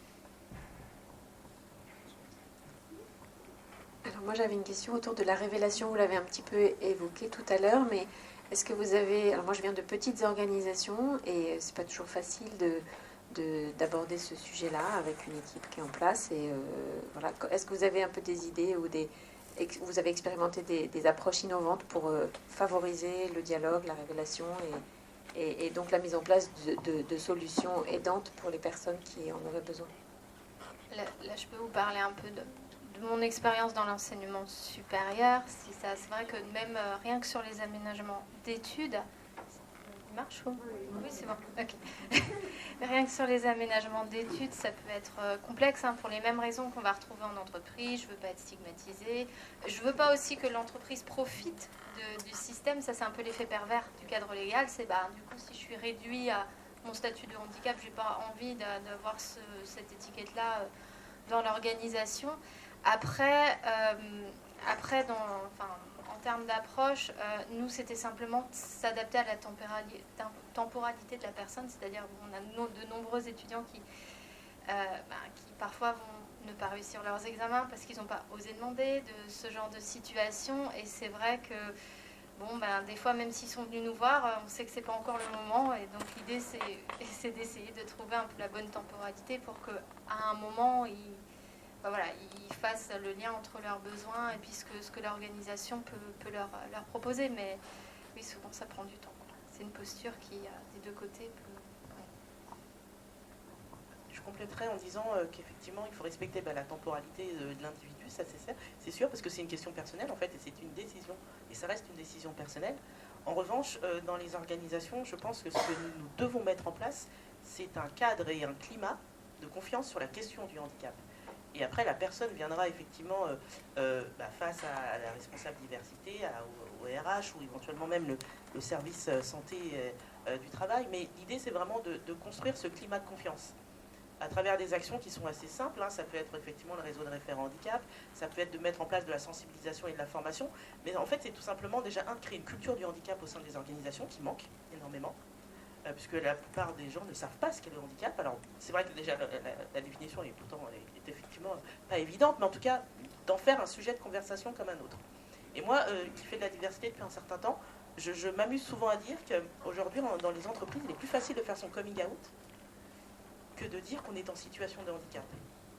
Donc, on est en train de... Et c'est assez étonnant à voir, en fait. Et c'est qu'il y a un vrai sujet, un vrai stigmate sur la question du handicap. Donc, pour moi, la seule véritable réponse de l'organisation, c'est de créer le climat de confiance, et ça prend du temps. Et c'est vrai que ça va à l'encontre même de la question même du taux légal qui nous demande d'être déclaré tous les ans. C'est d'avoir aussi une politique en handicap à moyen terme ou à long terme. Et ça, je l'ai vu dans des organisations où on peut avoir des conversations avec des salariés qui durent 6 mois, 1 an, voire plus sur la question de la révélation du handicap. Et d'attendre tout simplement que les gens soient capables de le dire et assez mûrs pour parler de ce sujet. Bonsoir, j'ai une question très similaire, mais du côté de la personne qui en subit. J'ai eu mon diagnostic assez tard et j'avais vécu toute ma vie comme ça, sans le savoir, en culpabilisant évidemment, mais j'ai eu trop de mal à expliquer ce que c'était côté école et côté travail, parce que en plus je faisais une alternance. Et c'est justement ma référente handicap qui m'a forcément aidée à faire comprendre qu'il y avait besoin des aménagements. Et même à l'école, j'avais un cas assez particulier parce que pendant les cours, je suis super attentive et je participe tout le temps avec des commentaires très pertinents. Et les profs pensent que j'ai pas du tout besoin d'aménagement parce que je me débrouille très bien en cours. Mais quand il s'agit de la lecture et l'écriture, ça change beaucoup et ils ne se rendent pas forcément compte de l'écart. Et moi, j'ai été aidée, mais je me demande si jamais je change d'entreprise ou d'école, quelle est la meilleure manière d'expliquer qu'en fait j'ai un handicap, mais que c'est invisible, que tu ne vas pas forcément tenir en compte.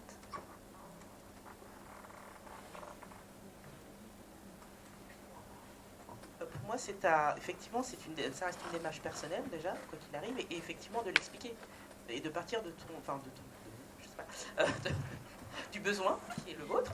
En fait, je pense que c'est la première démarche à faire, c'est de quoi j'ai besoin pour effectivement pouvoir prendre le poste dans cette nouvelle organisation, pour pouvoir être efficace et performante. C'est vraiment partir du besoin. Aujourd'hui, est-ce que j'ai besoin d'un aménagement effectivement dans le cadre de la lecture de documents sur écran? Est-ce que j'ai besoin effectivement peut-être qu'on photocopie les documents pour que je puisse avoir du temps pour les lire de mon côté? En fait, c'est d'expliquer de quoi vous avez besoin en fait à l'entreprise, et que ce soit effectivement au référent handicap, que ce soit au manager ou directement en fait au service santé ou à la médecine du travail, qui, je le rappelle, sont quand même là aussi pour ça, à la base pour les organisations. C'est aussi une gestion du handicap qui est externalisée, mais ça reste une gestion du handicap au service de l'entreprise. Il ne faut pas hésiter effectivement à aller voir les médecins du travail. Alors moi, je suis vraiment d'accord sur le partir du besoin. Et généralement, les référents n'ont même pas à... Si vous allez dans une structure, vous avez un référent handicap, il n'a même pas normalement à savoir le type de handicap. Il doit simplement se baser sur le besoin, les conséquences, passer par les conséquences simplement. Alors, je vous dirais ce qui ne peut-être un point que dans mes recherches sur la révélation, justement, je me suis à un moment intéressée aux stratégies de révélation. Je dirais ce qu'il ne faut pas faire, c'est arriver avec l'argumentaire « je peux faire comme une personne qui serait valide ». Surtout pas, pour plusieurs raisons. Un, parce que ça épuise les gens. Et puis aussi que ça met l'entreprise dans une posture ensuite qui, petit à petit, l'attention, elle va tout doucement au début, on va y penser, ah oui, la personne, ah oui, mais elle peut faire comme, et puis finalement, non, elle peut pas faire comme s'il y a dans le contexte actuel, elle peut peut-être pas faire comme. Peut-être que dans un autre contexte, en effet, si on change l'environnement, ok. Mais voilà, ne pas faire comme si, en tout cas, ne pas vendre cet argument-là, parce que ça peut avoir des effets pervers. Bonsoir, Yannick Provost, également un ancien de l'IAE. Je voudrais juste rebondir sur une petite chose dont vous parliez sur la partie climat et confiance. Est-ce que la première innovation, finalement, ça ne serait pas, en termes de révélation, la personnalisation au plus haut niveau de l'entreprise? Moi, je suis toujours surpris, effectivement, qu'en France, particulièrement, on a un top management dans tous les groupes du CAC 40, qui peut être senior, mais extrêmement rarement en situation de handicap. Est-ce que vous avez fait quelques recherches sur le sujet?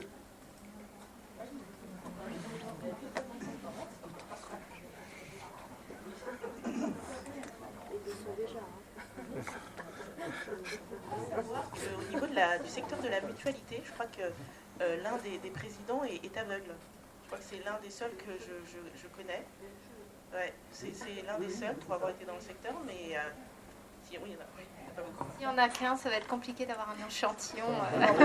Alors, statistiquement, je pense qu'on est fondamentalement au-delà de 1. Mais je pense que effectivement, pour créer un climat de confiance qui permette la révélation, la personnalisation au plus haut niveau permettrait éventuellement de détendre l'atmosphère. Tout à fait. Et ce qui est intéressant aussi, c'est de constater que les démarches d'inclusion, quand elles prennent vraiment beaucoup de place dans l'entreprise, c'est souvent qu'il y a un cadre dirigeant qui est concerné en tant qu'aidant. Donc on voit qu'effectivement, vous avez tout à fait raison, quand on est concerné au premier degré par ces situations, ça change tout en fait.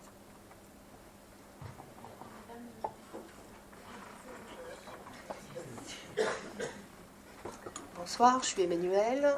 Je suis responsable d'une petite entreprise adaptée, justement. On en parlait dans l'adaptation de l'entreprise au handicap, donc c'est justement ce cas-là. La majorité des salariés sont en situation donc de déficience intellectuelle légère à moyenne.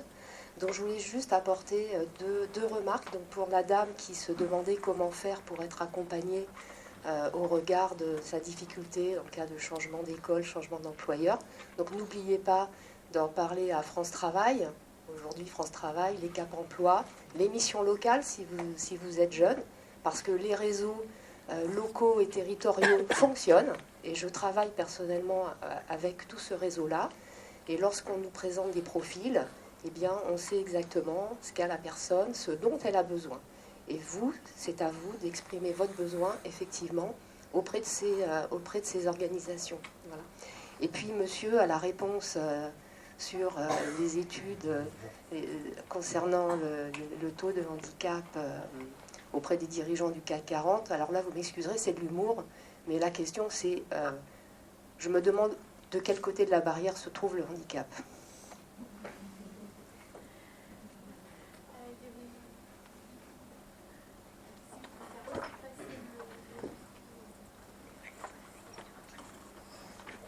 Bonsoir, moi c'est Ludivine Louba, donc je suis directrice prévention et santé au travail dans un grand service de santé au travail, justement, donc ce que vous appelez la médecine du travail, anciennement à l'IAE. Et puis j'ai été aussi quelques années chargée de mission au maintien dans l'emploi pour les travailleurs handicapés dans ce qu'on appelait avant les SAMET, aujourd'hui c'est les Cap Emploi. Alors, en fait, j'ai beaucoup de remarques. C'est vrai que je rebondissais assez rapidement sur votre remarque. Je crois qu'il faut absolument que vous sollicitiez votre médecin du travail. Alors, ils sont en grande crise, il n'y en a pas beaucoup, sauf que vous avez des services de prévention et santé au travail. Et vraiment, c'est les solliciter parce qu'aujourd'hui, la mission qui est de la prévention de la désinsertion professionnelle est une mission à part entière. Et il y a des grands moyens qui s'y mettent, la sécurité sociale notamment. Il y a des expertises et ça permet parfois d'avoir un point, peut-être pour travailler sur la confiance, notamment je pense aux futurs salariés en embauche, vraiment d'expliciter. On rappelle le secret médical et ça permet, parfois eux connaissent aussi déjà l'entreprise et de vous conseiller sur comment aborder cette question-là et ce qui est possible en termes d'adaptation. Voilà, donc je sais que bon, c'est un peu compliqué l'image de la médecine du travail en France, mais vraiment on est force de conseil et on est conseiller de l'employeur et du salarié dans une neutralité. Donc sincèrement, je vous amène, et si vous n'avez pas de réponse, il faut solliciter quand même. Voilà, ça c'est la première chose. Je voulais revenir, et alors pour le coup, c'est aussi par mon expérience du SAMET, en fait, les difficultés, j'entends parler beaucoup de politique du handicap, et en fait, il y a un gros souci pour les petites organisations, pour les TPE, et c'est quand même majoritairement nos entreprises aujourd'hui. Alors je parle d'entreprises, mais il y a aussi des organisations non lucratives, et c'est une vraie difficulté pour eux. Et pour avoir conseillé des employeurs, souvent, en fait, c'est des personnes qui, au fil de leur vie au travail, deviennent en situation de handicap. Il y a vraiment une question de démystifier ce qu'est la reconnaissance du travailleur handicapé. Et pourquoi le faire, en fait? Quelle est la visée? Pourquoi faire ça? Pourquoi se lancer dans ce grand méandre administratif de la reconnaissance du travailleur handicapé? Sachez qu'il y a des procédures accélérées pour ça, pour des salariés. C'est important de le dire aussi. Et souvent, la barrière, elle était levée avec le salarié, et ce qui permettait d'engager une réflexion avec l'employeur. moi, j'ai remarqué en tout cas que la plus grande difficulté, au-delà des aménagements organisationnels, parce que vous parliez de productif, hein, de performance, c'est un vrai sujet. Et en même temps, handicap égal, pas situation égale non plus, puisque vous pouvez avoir aussi une performance en étant en situation travailleur handicapé. Je pense qu'il y a un grand tabou dans les entreprises. C'est-à-dire qu'on est là, parler du handicap, comment on en parle, les employeurs, c'était très très difficile. Moi, je me rappelle avoir eu besoin de conseils. Enfin, eux avaient besoin de conseils sur comment même parler avec ce salarié, alors que tout le monde savait qu'il y avait un problème. 90% invisible aussi. Enfin, clairement, hein, je veux dire, c'est peut-être plus facile, excusez-moi, hein, c'est de travailler, d'adapter une situation quand on a un handicap visible, etc. Bon, voilà, c'était ma petite remarque du jour, mais en fait, la plus grande difficulté, c'était le collectif de travail. Vous avez donné cet exemple du siège ergo, et vraiment, il était très, très parlant. Et le collectif de travail, donc je reviens sur l'innovation managériale. Ouais, je ne sais pas si on parle d'innovation managériale, mais d'intégrer aussi le collectif dans les aménagements. Alors c'est un difficile exercice, hein, parce que sans cibler la personne, mais en même temps comment ensemble on travaille pour pouvoir maintenir ce salarié qui est un collègue et qui va travailler autant que vous. Mais la plus grande difficulté, sincèrement, c'était le collectif de travail. Donc en fait, j'ai envie de dire, c'est comment on démystifie, c'est en parlant d'une situation et non pas du handicap, et c'est une vraie difficulté pour les TPE. Encore une fois, c'est 90% de nos employeurs. On a beaucoup d'inaptitude sur ce cadre-là, avec des grandes difficultés. Vous savez que l'inaptitude peut arriver sur un licenciement. Et bizarrement, je vais vous le dire, parce que je travaille aussi pour des grandes entreprises. Alors, ils ont une politique, c'est assez affiché, enfin voilà. Des possibilités de maintien, on a eu plus de succès. Alors, bon, il n'y a pas de statistiques, pas d'études, hein, je ne vais pas me lancer là-dessus, mais sur des TPE, sur des petites organisations, pour des aménagements de passe, pas forcément sur des grandes. Voilà. Bon, voilà, je voulais lâcher ça, mais le médecin du travail. Encore une question, est-ce qu'on a des pourcentages sur le nombre d'entreprises qui font vraiment de l'inclusion et pas juste pour l'argent, en fait?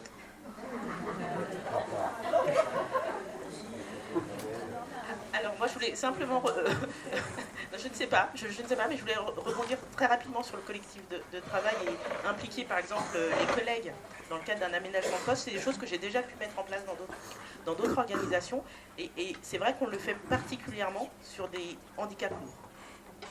À ce moment-là, c'est vrai qu'on implique tout le collectif de travail, les collègues et le manager. Je l'ai vu et je l'ai mis en place, donc sur c'est vrai que des collaborateurs qui étaient doublement en situation de handicap. Et là, effectivement, c'est vraiment une très belle opération parce qu'en fait, tout le monde se sent investi d'une mission. Et je peux vous assurer que c'est dans des équipes où on ne s'amuse pas à voler le fameux fauteuil, on ne s'amuse pas à appuyer sur le bouton du bureau, hein, qui peut effectivement se lever et se descendre en disant « Ah bah ça marche en fait ton truc ».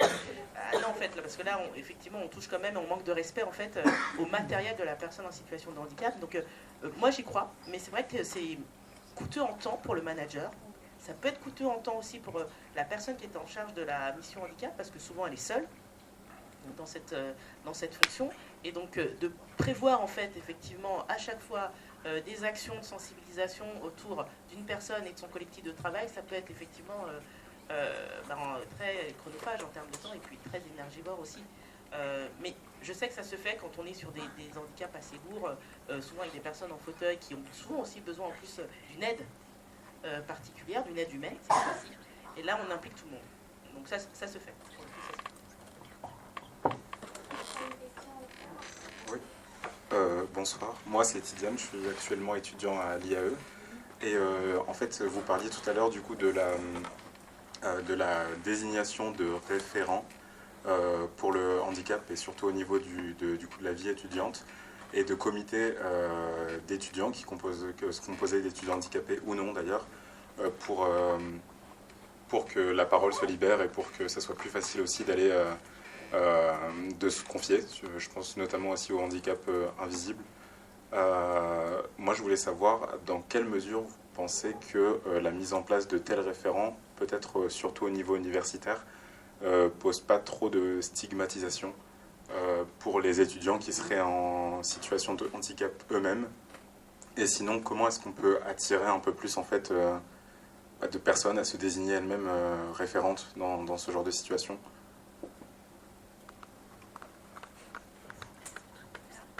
la première partie de la question, c'est est-ce qu'on doit mettre en place... Enfin, c'est sur l'existence, parce que les référents, en théorie, sont supposés exister dans toutes les universités. Hein. Ça fait partie... Donc, normalement, vous avez vos études, vous devez avoir un référent handicap. Hein. Il est plus ou moins visible, il est plus ou moins à temps partiel ou à temps complet sur la mission. Mais en tout cas, normalement, vous avez un référent dans toutes les universités et dans toutes les composantes s'il y a des... Après, et la deuxième question, c'était par rapport aux étudiants eux-mêmes qui soient référents.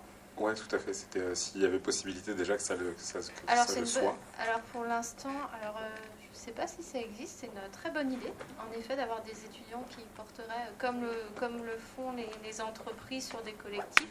Alors il y a des assos étudiantes qui s'occupent du sujet, mais est-ce que c'est institutionnalisé comme ça dans les universités? Je ne suis pas sûre que c'est une très bonne idée, oui. Je peux soumettre ça à côté du statut d'étudiant aidant et voir comment ça prend, pas de problème. C'est noté. On va prendre les dernières questions à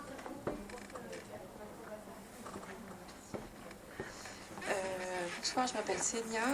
Du coup, j'essaie de vendre une idée à mon entreprise, enfin mon organisation, et comme j'y arrive pas, je profite de l'assemblée des fois que ça pourrait se diffuser, sur la question de la révélation et notamment sur le fait de pouvoir assumer son handicap en entreprise.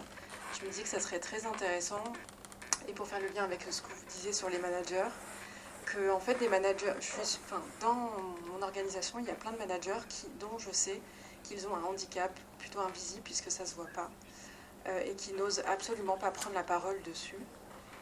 Et je me disais que peut-être si on avait une campagne d'information, de communication, on va dire, en interne du type coming out ou MeToo, et qui amènerait justement de façon simple à dire, bah voilà, moi aussi, ça ne se voit pas, mais moi aussi j'ai ça, peut-être que ça permettrait justement d'installer ce climat de confiance dont on sent que c'est un peu la clé pour faire avancer les choses. Merci. Oui, mais peut-être pas besoin de micro. J'avais une petite question pour vous, Madame Richard. C'était que vous avez parlé du statut d'étudiant aidant, mais qu'est-ce qu'il apporte ce statut? Enfin, vous avez dit aussi que c'était officieux pour l'instant, mais peut-être. Il est officieux, il est développé au niveau de notre composante dans toute l'école de commerce. Ça, oui. En fait, ça permet à l'étudiant d'avoir un ensemble d'aménagements similaires aux aménagements qui sont proposés dans le cadre du handicap. Donc ça veut dire les dispenses d'assiduité quand il y a des besoins de temps, des possibilités de prolongement de parcours, des possibles. Oui, voilà, ça se joue sur le temps, ça se joue sur même des tiers-temps s'il y a un moment. Enfin voilà, on a vraiment la possibilité d'appliquer. L'enseignant aidant aurait un tiers-temps? Non, pas l'enseignant. Non, l'étudiant. Si maintenant, oui, je sais pas, on peut imaginer des soucis de fatigue, de concentration liés à ça, qui donnent droit à... Mais pour le moment, c'est principalement des aménagements temporaires. Voilà. Oui, alors sur la question du management group, effectivement, qui est à la fois la population dans l'entreprise qui est un peu ambassadeur de toutes les politiques diversité et inclusion et qui doit s'assurer effectivement qu'elles sont implémentées. La question des rôles modèles, en fait, c'est ça qui se joue, le rôle modèle dans le management group. De ce que j'ai pu voir moi dans mon expérience, c'est souvent la population la plus difficile à atteindre, qui effectivement fait savoir le moins son état de santé, sa situation de handicap, et j'irais même jusqu'à dire tout ce qui est lié à la fragilité au sein de l'organisation, parce que ça ne va pas avec la fonction en fait, tout bêtement.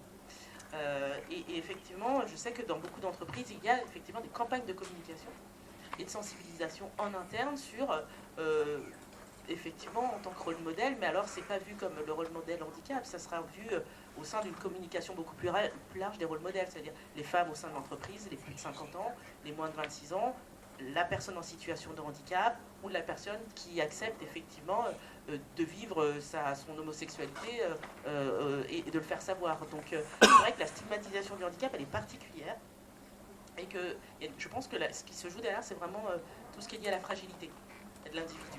Surtout quand on est dans le management, parce qu'on parlait de performance tout à l'heure. Et c'est vrai que le problème, je dis problème, c'est peut-être pas le mot, mais le handicap amène comme biais et préjugé le fait que ce soit l'exact opposé de la performance en entreprise. Et quand on est dans une position de manager, la question de la performance, elle se pose de manière encore plus, de manière encore plus vive en fait.